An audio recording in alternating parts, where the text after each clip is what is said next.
Join us as we delve into some of Neville Goddard's unreleased radio programs from the 1950s, which have remained unshared in the digital realm until now. Today's lecture focuses on imagination and transformation. Sit back and immerse yourself in the teachings of one of the most profound American mystics, Neville Goddard. How often have we heard someone dismissively say, "Oh, it's all in your imagination"? Yet, human imagination is nothing less than the essence of oneself. No person lacks imagination, but few have harnessed its discipline. The strength of imagination lies in its indestructibility, which equally suggests the terror of its misuse. Daily, we witness individuals walking past strangers, murmuring to themselves, engaged in an imaginary argument with someone not present. They argue with fear or anger, oblivious to the fact that through their imagination, they are setting the stage for negative events they will soon encounter.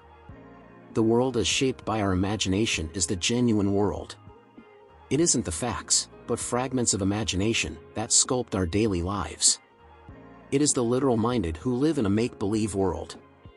Only imagination can restore the Eden from which our experiences have exiled us.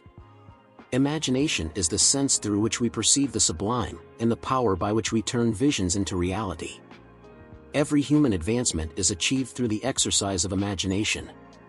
It is merely because humans neither imagine nor believe perfectly that their outcomes are sometimes uncertain when they could always be perfectly certain. Determined imagination is the start of every successful endeavor. Imagination alone is the means to fulfill an intention. The person who can willfully summon any image at will is, by virtue of their imagination, less subject to whims. A solitary or confined individual can, through the intensity of imagination and emotions, influence crowds, thereby acting through many and speaking through many voices. William Butler Yeats, in his Ideas of Good and Evil, wrote, "We can never be sure that the opinion of some wine-soaked woman was not the beginning of a subtle change in men's minds, or that the passion did not first flash from the eye of some solitary shepherd lighting up his eyes for a moment before it ran upon its way." Let me share with you the story of a dear friend of mine. At the time, she was a costume designer at the Music Hall in New York.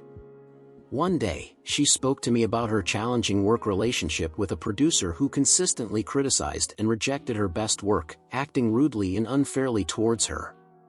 Hearing her story, I reminded her, as I remind you, that humans can only echo what we secretly suggest to them.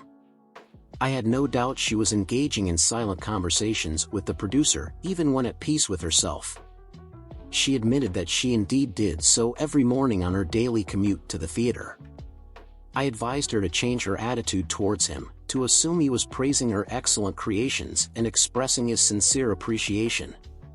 This young designer heeded my advice and, on her walk to the theater, envisioned a perfect relationship with the producer, praising her work and her, in turn, thanking him for his appreciation.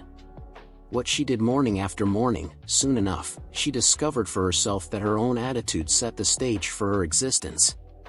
The producer's behavior completely shifted, becoming the most pleasant employer she had ever worked with. His behavior simply mirrored the changes she had whispered within. What she accomplished was through the power of imagination.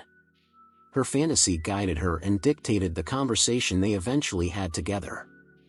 In the moments she seemed to walk alone. Let us establish here and now a daily exercise for the control and discipline of our imagination. What better start than to imagine the best we know for a friend? There's no character so dead that it cannot glow and sparkle with a slight turn. Do not blame, only resolve. Life, like music, can, with a new arrangement, turn all its discord into harmony. Envision your friend as already expressing what they wish to be. Know that any attitude we adopt towards others, a similar attitude will approach us. How can we do this? Do what my friend did to establish a relationship. Mentally call your friend, focus your attention on them, and mentally call them by their name, just as you would to catch their attention if you saw them on the street. Imagine they've responded, mentally hear their voice, imagine you're telling them about the great good you've wished for them. In turn, tell them about your joy in witnessing their good fortune. Having mentally heard what you wish to hear, having vibrated with the news heard, proceed with your daily task. Your imagined conversation must awaken what you affirmed. Acceptance of the end desires the means, and the wisest reflection could not devise more effective means than those desired by acceptance of the end. However, your conversation with your friend must be in a manner that expresses not the slightest doubt about the truth of what you imagine hearing and saying. If you do not control your imagination, you'll find you're hearing and saying everything you wish not to. We are creatures of habit, and habit, though not law, acts as the most compelling law in the world.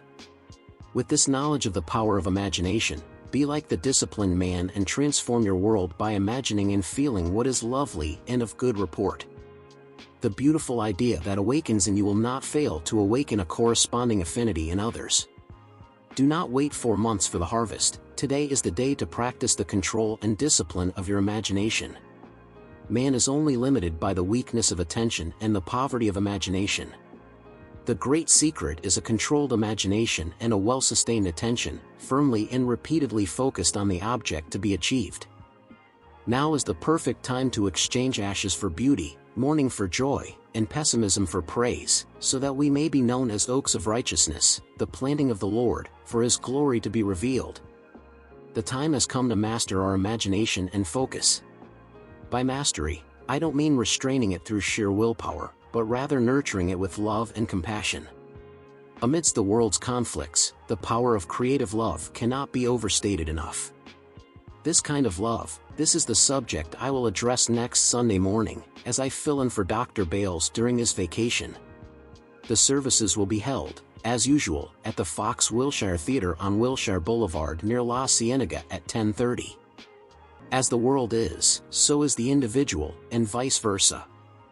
I hope to impart to all of you present the true essence of Zechariah's words, speak the truth to each other, and do not imagine evil in your hearts against your neighbor. What a formidable challenge for you. As a man believes in his heart, so is he. As a man imagines, so he becomes. Embrace love in your imagination, crafting an ideal image within your mental sphere, and you can draw closer to this ideal image until you become one and the same with it, thus transforming into it or absorbing its qualities into the very core of your being. Never, ever lose sight of the power that resides within you. Creative love lifts the unseen into view and provides water in the desert, building for the soul its only proper dwelling place. Beauty, love, and all that is commendable are the garden, but creative love is the path to the garden. Just as an imagined conversation sows an action, so an action sows a habit, so a habit sows a character, so a character sows your destiny. Through imagination, we are all harvesting our destinies, whether they be good, bad, or indifferent. Imagination holds full power of objective realization, and every stage of a man's progress or regression is enacted through the exercise of imagination. I believe, alongside William Blake, that what seems to be, is to those to whom it seems to be and is productive of the most dire consequences to those to whom it seems to be, even torments, despair, and eternal death. Through imagination and desire, we become what we wish to be. Let's affirm to ourselves that we are what we imagine. If we persist in the assumption that we are what we desire to be, we will transform into that which we have imagined to be. We were born by a natural miracle of love, and for a short span of time, our needs were the concern of another. Within this simple truth lies the secret of life: except through love, we truly cannot live at all. Our parents, in their separate individualities, do not have the power to transmit life. Thus, we return to the basic truth that life is a descendant of love. Therefore, without love, there is no life. Thus, it is rational to say that God is love. Love is our birthright. Love is the fundamental need of our life. Do not go searching for what you are. Those who seek love only manifest their own lack of love, and the loveless never find love. Only the loving find love, and they never have to search for it. Creative love lifts the invisible into view, builds for the soul its only proper dwelling place. Beauty, love, and all that is commendable are the garden, but creative love is the path to the garden. In an imagined conversation, you sow an action. In an action, you sow a habit. In a habit, you sow a character. In a character, you sow your destiny. Through imagination, we are all harvesting our destinies, whether they be good, bad, or indifferent. Imagination holds full power of objective realization, and every stage of a man's progress or regression is enacted through the exercise of imagination.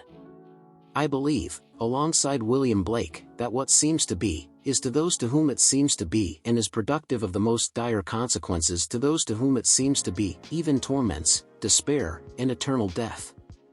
Through imagination and desire, we become what we wish to be. Let's affirm to ourselves that we are what we imagine. If we persist in the assumption that we are what we desire to be, we will transform into that which we have imagined to be.